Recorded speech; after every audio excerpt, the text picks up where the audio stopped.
นเนาะเป็นอะไรคำหลาเพิ่นเนาะขานี่จะเป็นเนาะที่แรกว่าคิดว่ากุ้งหัวเพิ่นตัวนี้เลยเนาะนะมาแล้วมันโมเมนต์บานขานี่ซื้อเหงานี่เนาะไปพุ่นเป็นตามเสือกนี่แหละนี่อ๋อตัวมันยังไงคำหลาเจ้ามาลุงตุ้งติ้งไปหน่อยเนาะนี่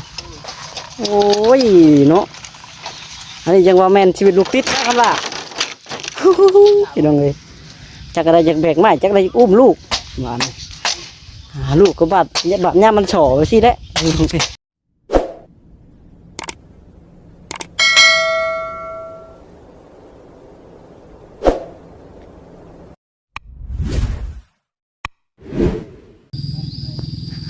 อ้าวพี่น้องเนาะเนาะมาพ่อกันอีกเด้อพี่น้องเลยอยู่ที่บ้านนายคำลาเพิ่นเนาะ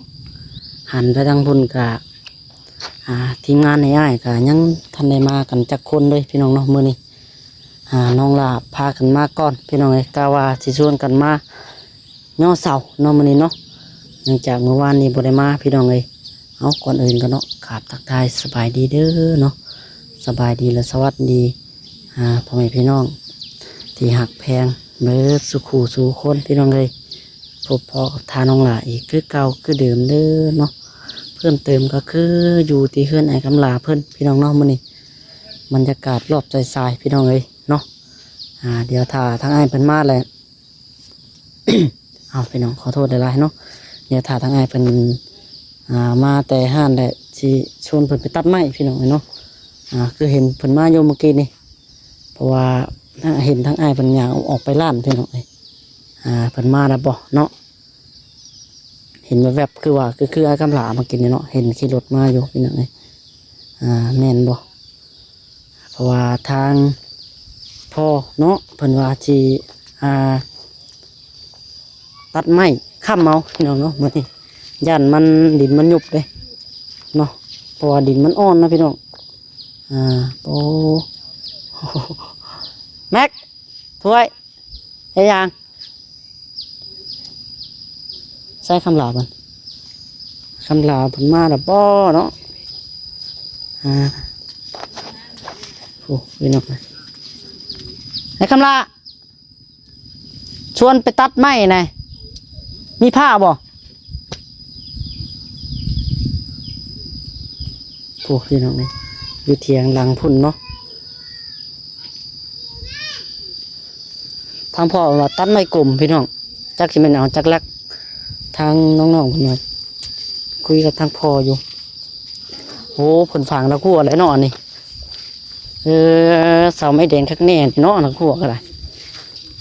คักแน่ดินี่น้องใส่แล้วขั้วเรียบร้อยเนาะสิบตัดจะใช้เด้พี่น้องไม้ปะเนาะ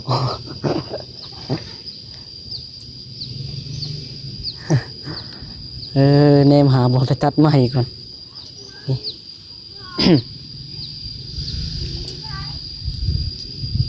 ทางพ่อเป็นชวนมันยอดเสามานี่พี่หนุ่มจะหาไม้ค้ำเมาส์กันวะเนาะให้ลูกถ้วยหัวหรือว่าตะแตนอ่ะให้คำละ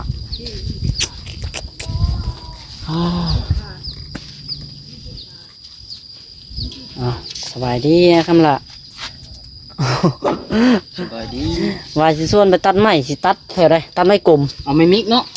เอาไม้กลมค้ำเสาไม้มิกบ่ทางพุ่นบ่ใช้เอาน้องๆไปแบกน้ำถ้วยไปแบกไม้น้ำไม้เพิ่นเด้อมาพี่ฮะ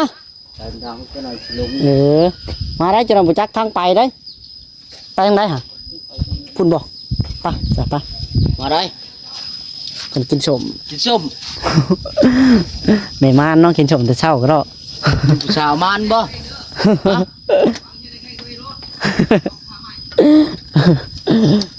แม่นผู้สาวมานบ่เนาะเอาแต่เช้าก็ได้เลยนึกว่าตายจักพ่อเพิ่นนี่เอาจักล้ำนะถ้วยเอาเอาแล้วเนาะอาจาก4 ลำ 5 ลำก็ได้ไปแบกนำกันต้นลายโฟดอกเลยเอาจาก3 4 ลำก็พอเนาะ ประมาณ7-8ลำก็พอแล้ว มาค้ำเสาได้เนาะ หน่อยลำมันบ่บ่คำผู้เสาเนาะ โอ้หลายเติบได้ บ่สิปลายเลย 10บ่ สิปลายเจ็ดเช้า เพราะว่าย่านมันดินมันยุบมานะพี่น้องนะแน่อันนี้ก็ได้ แม่ ปูนก็จักสิแข็งเท่าปานใดเนาะฝนตกแข็งอยู่บ่ แข็ง แข็งอยู่เนาะ แข็งได้บ่ ยาละจีเอ็นน่ะ มันงบแหละ ป้าป้า บ่พอ ไปคำละเจ้าไม่พาแม็กนี่ไปตัดช่วยกัน ตัดไม้เตรียมสีไว้ค้ำเสาพี่น้องเนาะมื้อนี้ แม็กเอ้าอันนี้นี่ของมึง นั่นแหละคือมันแม็กใหญ่เอา เนาะโอ้ยคนละแม็กเด้เนาะ ดู เอาได้ก็ว่าแม็กเนาะ อันนี้ก็แม็กคือกันเนาะ ต้องการซื้อแม็กน้ำเนาะ เออ ดอก เอาเด้อพี่น้องเนาะเดี๋ยวไปเบิ่งบรรยากาศน้ำกันพี่น้องเตรียมตัดไม้ไว้เนาะค้ำเสาพี่น้องเลยเพราะว่าสิมาย่อเสามื้อนี้เนาะเห็นทางป้าเพิ่นทักอยู่พี่น้องเมื่อกี้นะป้าประเสริฐเพิ่นพ่อเพิ่นในคนนั้นระหว่างทางมานะพี่น้องเพิ่นว่าบ่เป็นหยังบ่เพิ่นว่ามันเป็นมือเพ่งบ่ มือเข้าพรรษาพี่น้องเนาะแต่สำหรับน้องหลาบ่น่าจะเป็นหยังมั้งพี่น้องเพราะว่าเฮาย่อเอามือเอายามเลยเนาะเฮาสิเฮ็ดตอนใดก็ได้ แต่ว่าเนาะน้องหลาเองบ่ได้เนาะยังบ่ทันปรึกษาทางกับทางพ่อเนาะพี่น้องเองบ่น่าสิเป็นหยังมั้งเนาะเพราะว่าจังไดพี่น้องเองเฮาได้ย่อเอามือเอายามมาแล้วเนาะเฮาย่อเอามือเอายามมันดีแล้วเฮาก็สิมาต่อเติมมือใดก็ได้แต่ว่าเนาะเอา มาไปกันสิไปอันน้ำแม่เขาคอไปผู้ให้ก่อนได้ดูเราซื้อขนมมาไปให้กินไหนกินเน้นหนาซื้อ พี่น้องเนาะพาตอนนี้ก็ ให้ตัดเอาเมื่อเฮ็ดเราคันบิดเลย มาฮอดเนาะไม่เนาะนี่ตัวนี้ถ้วยสอบมาแล้วตัวนี้ก็ได้ ลำแก่ๆเนาะฮะลำแก่ เดี๋ยวคันเบ็ดมาเป็นใหม่ครับเดี๋ยว ๆโอ้ยขับไปได้ ไม่ได้ดอกเนาะขอแล้วว่านั่นเจ้าของเขาไอ้คำละ บ่ได้เอาอยู่บ้านเด้ไม่ไผ่ ฮะ ไม่ไผ่อยู่เบือนคืนก็มีแล้ววะ มีอยู่อึดที่ทั้งในเฮือนเขา เอาดึงหรอ เอาอะไร การเก็บพวกดึงพร้อมแล้วมันจะคือ มันดึงมือดึงแม็กคำละโอ้ยเนาะนั่นมันดึงจะได้แม็กมันจะทับหัวเจ้าของน่ะนั่นเอาไหมแม็กโอ้ของแม็กนี่เฮ็ดทางไหนบ้าน มันบ่ได้สิได้ตัด เออ มึงให้การเป็นอย่างไรจะนี่เบิดเลย เดี๋ยวจะรับ ยืมมือเราคันเบ็ดบ่ได้ก็ผ่าน ไป อ้าวไผ่อยู่เลยนะกูอีกเดี๋ยวก่อนนะจะยืมกันได้ก็เบาไผ่เพิ่นคือใหม่อยู่นะได้ก็เบาเนาะตัวใหม่เปลี่ยนเด้อตัวใหม่ก็ไปยัดได้อีกได้ก็ได้ ไม้นี่ก็คับได้อยู่ดอกแห้งคักนะมันนี่เป็นยังไง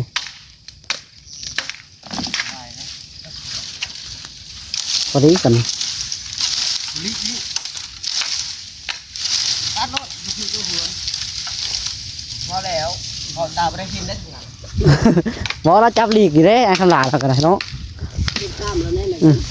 เบิ่งกล้ามเราแน่จับก็ได้ จับก็เป็นเราก็ เบิ่งแขนเราสำแข้งเท่าไหร่ แข่งกันได้หัวก็ได้ แม็กยันหัวแตกเลยเนาะโอ้ จับแม็กน้อย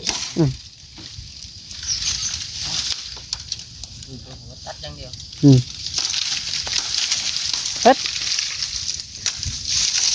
โอ้ยโอ้นี่โอ้ชอบน้องถั่วยเจ้าให้น้องแม็กตัดให้คำลาดึงพี่น้องอยากกระไรแท้เนาะเต็มประสงค์เสือพอแล้วถั่วยตันยังพุ่นเหรอจะเอาไปชงรักบ่ เรียกคำเลย อืม เผื่อเนาะ เอาไปเฮ็ดอันห้าวหัวบ่โอ้ ว่ามีประโยชน์ดีจ้ะ โอ้ตอนแรกก็เป็นห้าวหัวแล้วได้เนาะ แมว แล้วปล่อยคอเป็น เลยดิเจ้าคือมานั่งเผาเด้ฉันถูกเผาเนี่ย โอ้จะคลองแล้วบ่เนี่ยนะเอาแล้วเนาะเขามาหลักตัดไม้ตัดอะไรจังคอเขาเห็ดคักเนาะ มันคือได้ ตัดเลยจะขอเนาะเอาผู้ให้ก็เขาก็ใส่รถเมื่อเนาะ ตัวได้เขาเอาไปเลยไม่ให้เยอะเนาะ จะขอก็เนาะคนผู้ให้ก็เห็นได้ป่ะ ไม่ได้เนาะตัดแหละ ตัดอะไรจังคอ จะขอ คักหลายเอาจักสี่หารับก็ได้ตีเนาะถวยหรือว่าสิค้ำจนมันนั่นพุ่นบ่ ลายมือเสา ใส่บึกเสานั่นเนาะ ผู้เช่าแล้วให้เงิน ผ่านแล้ว ขึ้นไปแล้ว2เนาะเสาจากต้น9ต้นเนาะยังเหลือ6ต้น6 7เนาะ7ต้น เอาใส่ถังล้ำ2ล้ำ อ่านว่าท่านอยู่ขังมันสอง ได้14ล้ำตั้ง เออ คนก็เอา เอาบด ชื่อว่าไม่ พันสูงขึ้น ยับลงกว่าเอ้ย เอาทั้งมันหนา เบิดก่อนไม้ก็ก่อหนึงเนาะ เอาเขาก็ยายกออื่นน้ำเอาแตะกอนเดียวอยู่ ทีมตายน้ำเนาะครับเนาะรับดื่มข้างหลังจุงไว้ข้างหลัง โอ้ยเหนื่อยได้ทำได้หมด ดื่มละข้ามเช้าขึ้นเขาไม่ปวด เนาะเฮ็ดน้องแม็กเฮ็ดพี่เอารถแบบนี้ก็ได้เบิดเลยตัดรถโอ้โหโอ้โหตากล้องก็สิเล่นคือกันแล้วนี่เนาะมาดูให้ผมแม็กเฮ็ดแล้วนี่สิบ่อยู่ ก็มูตัดไม้เขาเบิ่งหนังได้ ว่าจะให้ FC ชมน้ำกันนี่แล้วเนาะเฮ็ดว่าก็ได้จะไปทับคอกันอะไรพี่น้อง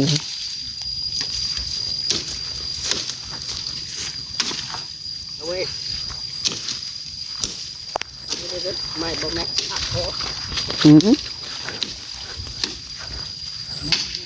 พอแล้วมั้งเฮ้ยคือหลายแหละ ง่ายง่ายเอาคออื่นไปแล้ว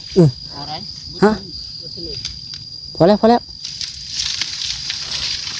พอตัวโตเกือบกันแล้วพอแล้วแม็กพอแล้วพอแล้ว เอาตัวมันไปกินเนาะแต่ก็มันตายที่เก่า เนี่ย พันน่ะจะตัวตายน่ะ ตุกขี้ตัวไปกินแล้วเป็นมันจะตัด พอน้ำไม้มันนั่นนี่นะเนาะมันสิตายแล้ว เล่นจะตัดล้ำอ่อนมัน เอาไว้แล้วมันเอาละมันขั้นมาแพ้ละมัน อ่าพอแล้วมั้งหลายชอบไม่ถูกจับนี่แต่จากลำเลยหนักเบิ้งพอแล้วได้พอแล้วหลายนะ1 2 3 4 5 6 7 8โอ้โตมัน10ลำแล้วได้คำละพอแล้วแม็กตัดจ้ะตัดขาดทั้งระยะ ได้ผ้ามันมีข้าวเลยบอกเธอได้ผ้าเป็นข้าวเลยจะเห็น ขาได้พันนะเนาะยาวเลยผมแม็กน้องแม็กเพิ่นเป็นไงคำได้พันแล้วยาวเพิ่นนี่ ดึงไหม อยู่ไปเข้าใกล้ได้หกหยุดเข่าบ่ได้เลยมาเลยนะ ลงนี่พันทั้งคนพ่อมันว่าฉันนี่กับพ่อแล้วเขาแบบเสือนั่นดิเสือเขาตัด นี่คือเอาหัวเลย มันดึงไปแห้งได้เจ้า 2เบื้องแล้วบ่ปาดเฮ็ดไปเฮ็ดให้คำละอ๋อตัว2เบื้องรถเนาะนี่2ต้นรถพี่น้อง2เบื้องก็ได้โอ้ยขักได้พอแล้วซ้อมแม็กมานี่ ชอบแม่งเอาผ่านดึงมาเลย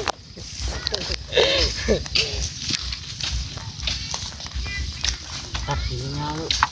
โอ้โหตกเล็กปูมาตกเลยแล้วหัว ขัดเนาะ คำพอดีคำเสาเร็วพอดีก็เอาลูกไปก่อน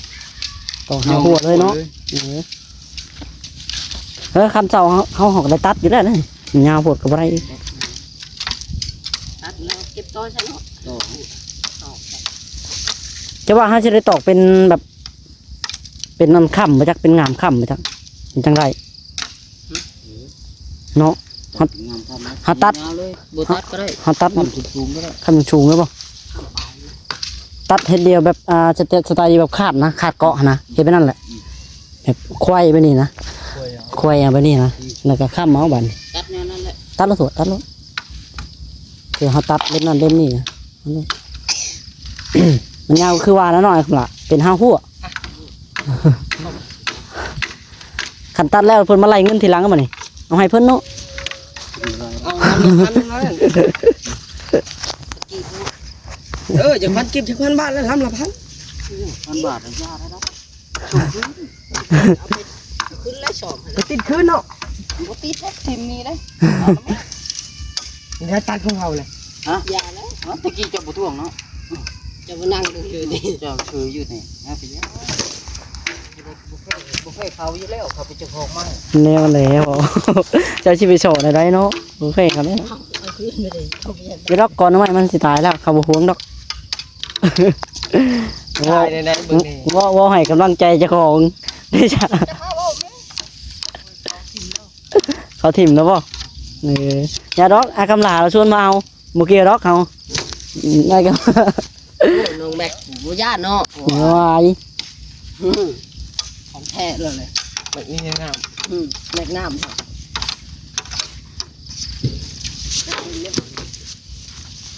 มันเป็นขี้มันตาย มันแบบปลายภาคเนาะมันติดภาคมันจะเป็นจังไดใบมันก็ขี้ไล่เพิ่นตับก็จนสิหมดแล้วล่ะอันนั้นก็ได้ ตายเขาโหดเลยขาขันเสา พักเข้ามา จุดแม่เขาบ่ได้ไหน เอาหัวอันใดปลาตัวเสียวที่พันนั้นบ่ซะที่แล้วเนาะ นี่ปลูกมัน อืม ยังแม่เขาได้เจ้า เบิดแล้วเนาะ ว่าเฮาก บกล้วยก็สิบ่ยังคือกันนะจักแบะจักงัวนะ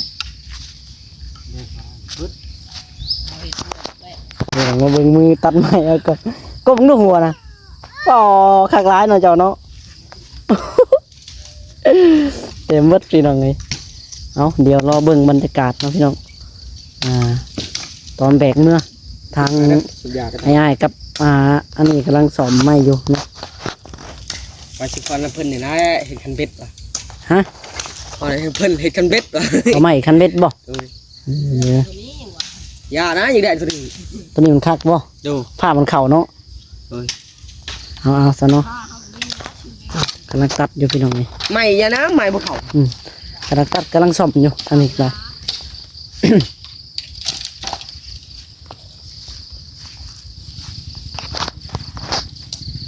พี่น้องเนาะไปบาทนี่เฮ็ดไอ้คำละออด เอาเลือกผ่า โอเคเดี๋ยวเราจับออกก็ได้เฮ็ดโอ้ตัวไอ้คำละเฮ็ดแล้วพี่น้องเท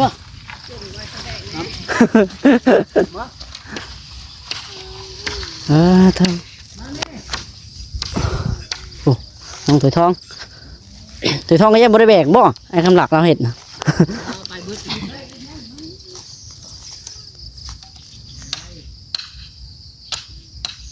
โอ้พี่น้องเนาะโอ้อีต้นแต่คำหลาเพิ่นนี่แหละเนาะลูกกับพ่อลูกบาดนี่เนาะโอ้ ฮะ ลูกกับพ่อลูกเนาะบาดนี่ มานี่พูดตัวทำไหม เอาไว้น้องไม่ไว้ต้มหำเลยเห็นว่าจับผ้าอยู่นี่ ให้แม่งน้ำอื่นไว้ เอาไปอุ้มไผได้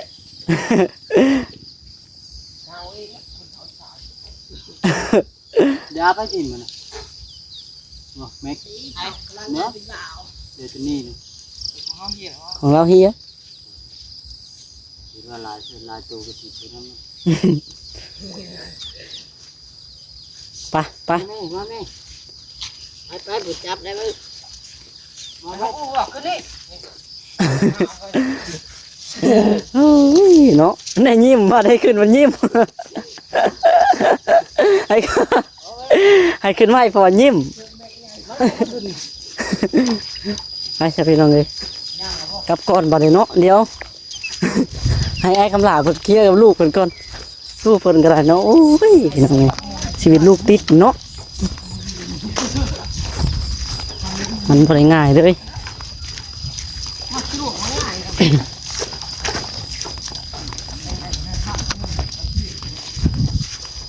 อันนี้ก็เป็นแดนเนาะเป็นแดนคำลาเพิ่นเนาะขานี่ครับพี่น้องเนาะที่แรกว่าคิดว่าคุ้งหัวเพิ่นตัวนี้เลยเนาะนะมาแล้วมันโมเมนต์บาดตะขานี่ซื้อเขาอันนี้เนาะไปพุ่นเป็นตามเสือกนี่แหละนี่ออกทางพุ่นอึ๊บ เราเป็นครับ เจ็ดคันเบ็ดบ่อะไรตัดตอนนั้นก็เดินถอยเด้อเห็ดเป็ดเป็นไม้ไข่นะตอกตะปูเอา ถ่านมา ไทยพอมากก่อนบ่เดี๋ยวจะเห็ดนี่แหละ มันถือคำเอาแบบสี่คำเลยก็ได้บ่จังหวะเนาะ ฉีดกายแล้วว่าลวดมัดก็ได้ รูดมัดเอาบ่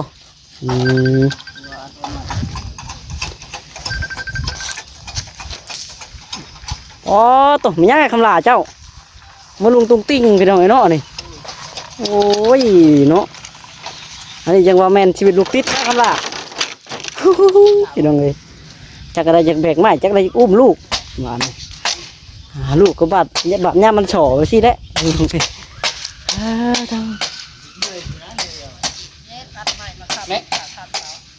ับตัดชื่อนี่ พอเจ็ดคันเบ็ดเพิ่นยังไม่ยอมแล้วกับคันเบ็ดเพิ่นอ่ะรถไถไปรถไถทีมงานบ่โมเมนต์เนาะคือรถไถทีมงานน้องหล่ะสำหรับพี่น้องโอเคพี่น้องสำหรับที่นี่เนาะขอตัวไปก่อนเด้อในรายการดีๆแห้งตัวสุขทุกคนพี่น้องเอาสำหรับที่นี่ขอกล่าวคำว่าน้องพี่น้องเนาะโดยสบายดีบ๊ายบายเนาะ